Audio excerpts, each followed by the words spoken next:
Hey, it's Tucker Carlson. There's never been a candidate for president the media hated more than Robert F. Kennedy Jr. You thought that title belonged to Donald Trump. Of course it must, but go check the coverage. Trump got a gentle scalp massage by comparison when he announced. When Trump rolled out his presidential campaign in 2015, the New York Times waited until the 17th paragraph of the story to attack him. But as well known as he is, the paper said at the time, Trump is also widely disliked. And then they cited a poll to back it up. That was the attack on Trump. 8 years later, the Times attacked Bobby Kennedy in the very first sentence of the story. Quote, Robert F. Kennedy Jr., the paper declared, announced a presidential campaign on Wednesday built on relitigating COVID-19 shutdowns and shaking Americans' faith in science. Shaking Americans' faith in science. Imagine if you were an ordinary New York Times subscriber reading that over coffee in your pre-war rent-controlled duplex on Columbus Avenue.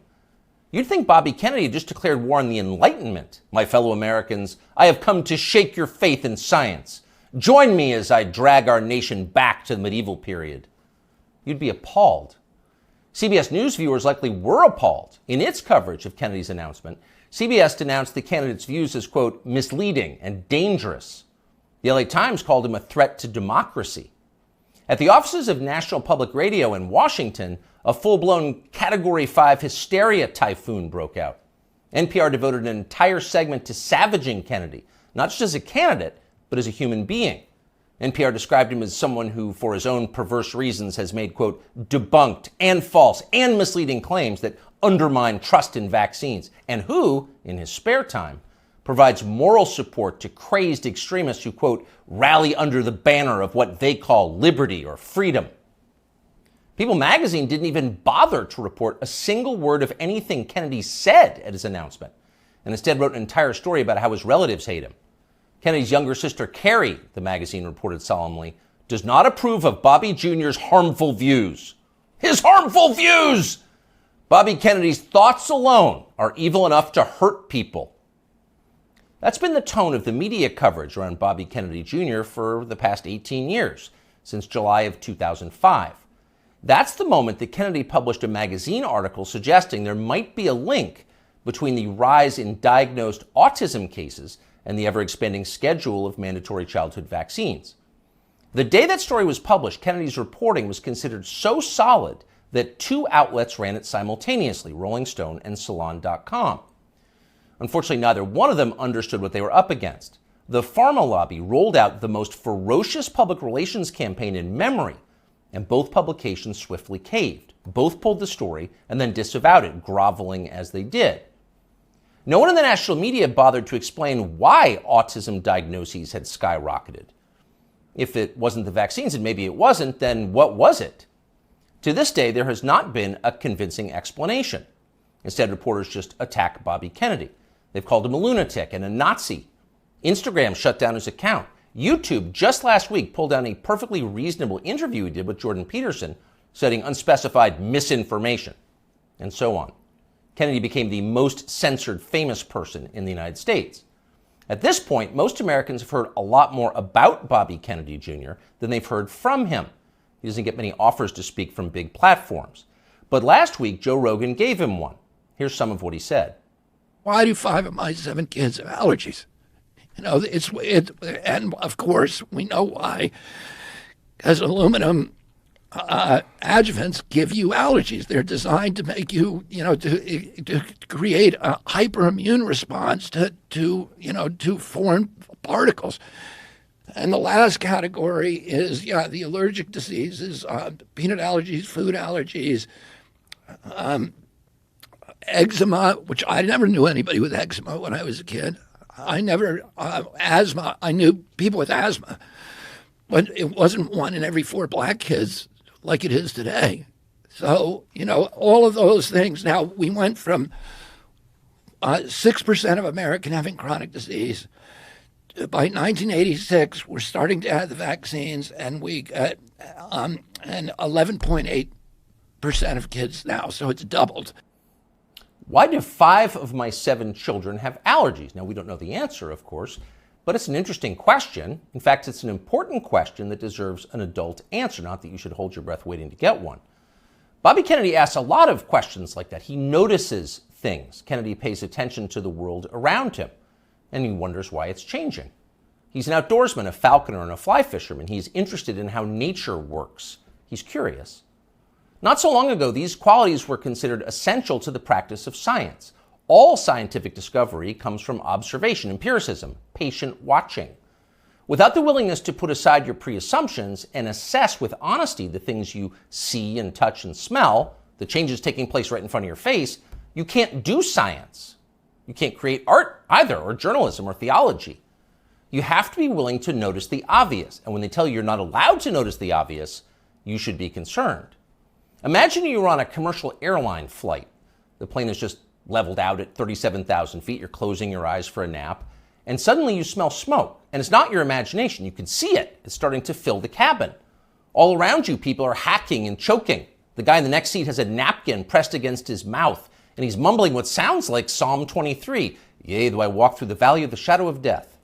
So clearly, the airplane is on fire.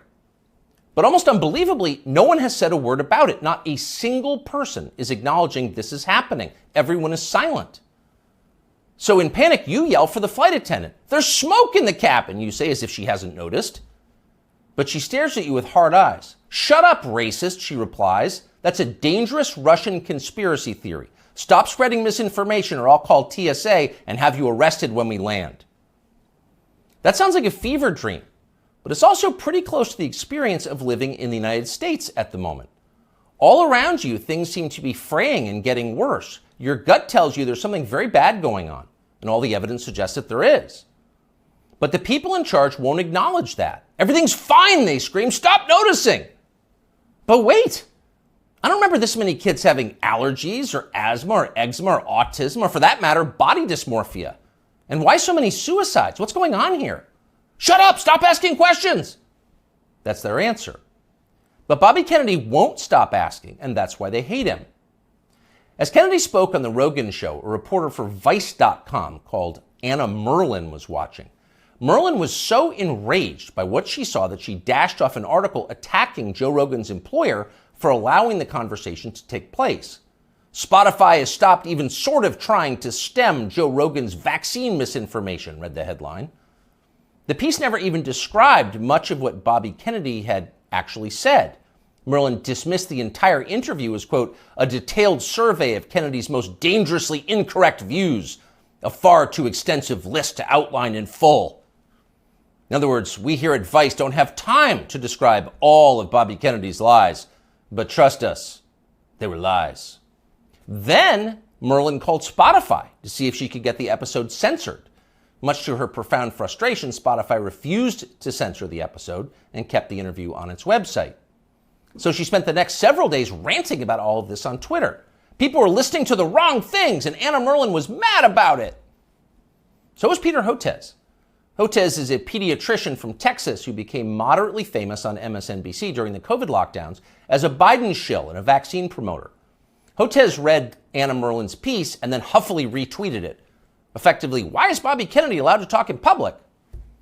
And that gave Joe Rogan an idea. Why not have Peter Hotez debate Bobby Kennedy on his show? You claim he's wrong. Why don't you explain why he's wrong? That seemed fair. But Hotez wouldn't bite. So Rogan offered to give $100,000 to Hotez's favorite charity if he agreed to come on. Soon others made their own pledges and the pot swelled to over $1 million. But still, Peter Hotez wouldn't come. Instead, he scampered back to MSNBC, where one of the channel's oilier hosts assured him he was doing the right thing by dodging the debate. Arguing with Bobby Kennedy is morally equivalent to debating a Holocaust denier, the host said. No decent person would do that. And of course, Hotez agreed. Quote, 200,000 Americans needlessly perished because they believed the anti-vaccine disinformation and refused to take a COVID shot. So really, talking to Bobby Kennedy would be a lot like abetting murder. And Peter Hotez, MD, PhD, was not going to do that. But wait a second, you ask yourself. Let's think about those numbers. 200,000 people died because of vaccine disinformation from Bobby Kennedy and people like him? How do we know that? Is that really science? No, It's not science, because we don't know that. We can't know that. There is no way to know that. Peter Hotez's claim is a political attack posing as science, and he specializes in those. Here he is on television during the so-called pandemic. It's all about mask compliance. That's going to be absolutely critical, because if you don't have masks, remember, this virus aerosolizes. So even 6 feet is not enough. It can go 17, 18 feet, several meters. What we really have to do is have vaccine mandates in the schools. We should have a rule that anyone who walks into a school over the age of 12 has to be vaccinated. This is the nature of the anti-vaccine movement in this country. It's somehow married now to far right-wing extremism and white nationalist group. Anyone who's unvaccinated and has been lucky enough to escape COVID, your luck is about to run out. And I call it anti-science aggression coming from Senator Rand Paul, Senator Johnson, members of the House of Representatives, in addition to those two senators, are killers. It's all about mask compliance. We must have vaccine mandates for children. Take the vax or you will die. Anyone who disagrees with me is a white nationalist and a killer, and probably an agent of Putin. Do we say probably? Let's revise that. Certainly an agent of Putin. Again, here is Dr. Peter Hotez. We're starting to see now those same anti-vaccine messages that's coming out of the U.S. And now we're finding it in Africa and Latin America. And remember, what the other reason we're seeing this is the Putin government has, and this has been reported by U.S. and British intelligence, has been piling on with this whole systematic program of what's being called weaponized health communications, trying to destabilize democracies with anti-vaccine, anti-science messages and targeting. So according to British and U.S. intelligence, anyone who disagrees with Dr. Peter Hotez is a disloyal American working to destabilize our democracy on behalf of Vladimir Putin. Now, by comparison, never in his life has Bobby Kennedy Jr. said anything half that demented. But keep in mind, Peter Hotez claims to have a valid medical license. He is allowed to treat patients. After a while, even MSNBC viewers were going to have some questions about a guy who talks like that, and apparently some of them did.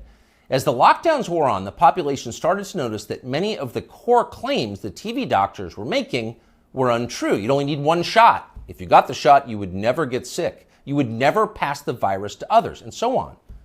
They said these things, as you know, again and again. Ultimately, they were proven wrong, but they never admitted it. They just attacked the people who noticed. Here's Dr. Peter Hotez calling for the Biden administration to arrest anyone who questions the COVID vaccine. The Biden administration has to realize that anti-science is a killer. Disinformation. Yeah. It's not even just disinformation. This is an anti-science empire right now, and we need Homeland Security. We need the Justice Department. We've really got to figure this out, and the Health and Human Services will not be able to figure this out on their own. It's not a medical problem. It's a law enforcement problem. They've doubted me. Arrest them! It's a horrifying outburst if you think about it. If you were on tape saying something like that, you would be deeply ashamed. But Peter Hotez is not ashamed. He's become even more grandiose. Hotez has written a self-congratulatory new book called The Deadly Rise of Anti-Science, a scientist's warning, as if you were a scientist. Here's how Hotez describes himself in the book's promotional literature. Quote, during the height of the COVID-19 pandemic, one renowned scientist in his famous bow tie, appearing daily on major news networks such as MSNBC, NPR, and BBC, and others, Dr. Peter J. Hotez often went without sleep, working around the clock to develop a nonprofit COVID-19 vaccine and to keep the public informed.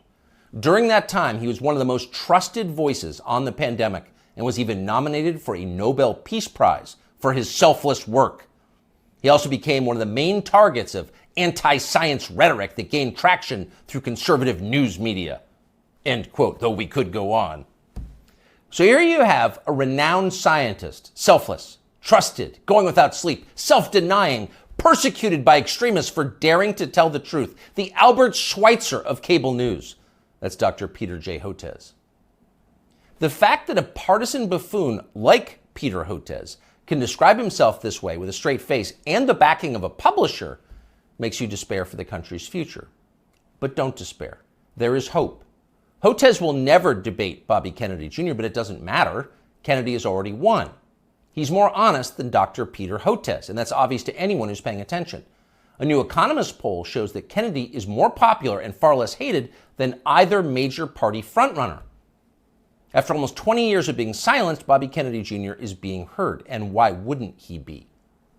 Kennedy's theories about vaccines may be right, they may be partially right, they could be even utterly wrong. No one's proved it either way. But what we can say with certainty is that America's medical establishment has beclowned itself for all time. Its official positions on vaccines, psychiatric drugs, puberty blockers, reassignment surgeries, a long list of other politically fashionable priorities have no connection whatsoever to legitimate science. It's all effectively witchcraft. At the annual meeting of the American Medical Association in Chicago last week, for example, delegates issued a statement attacking the body mass index as a tool of, quote, racist exclusion, which has caused historical harm. Next year, they will denounce thermometers and stethoscopes. They're insane. Compared to them, Bobby Kennedy is a mainstream figure. And people understand that. That's why he's winning. And you know he's winning by how his critics are doing. So just 4 years ago, Anna Merlan was regarded as an important expert on conspiracy theories and misinformation. She'd written a book on the topic. Here she is talking about it.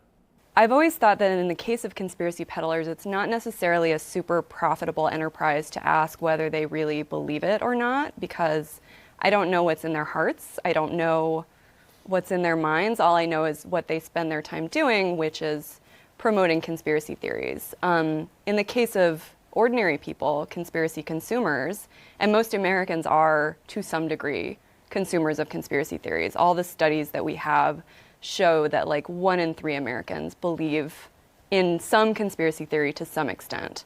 For the people in the very sort of deep end of the conspiracy pool, people who are consuming a lot of conspiracy content, I think it's really important to look at the way it helps them make sense of the world and make sense of our political moment and make sense of a lot of times like what's happening in their own lives. All the studies that we have show that like 1 in 3 Americans believe in some conspiracy theory. Huh? You'll notice the upspeak, the rising inflection at the end of the sentence. That's a familiar tick in Brooklyn. It's designed to turn a declarative sentence into a question and thereby belittle the listener. Do you follow me? Is this too complicated for you? So the lady in the nose ring wants you to know she's smart, but she's not. When Merlan recorded that interview, Vice, where she now works, was valued at more than $5 billion. Genius investors like James Murdoch were showering the company with money. Everyone wanted in on the future of media, which was uptalkers like Anna Merlan lecturing you about racism and misinformation. But that has changed. Last month, Vice filed for bankruptcy. Anna Merlan is still on Twitter screeching about how her critics are transphobic, but nobody cares. Nobody wants to hear from Anna Merlan anymore. The gatekeepers are transparently ridiculous. Everyone can see that. People have started to notice. Younger people say the news is full of lies. Since Kennedy's motorcade. 239 people. Death of Jeffrey Epstein.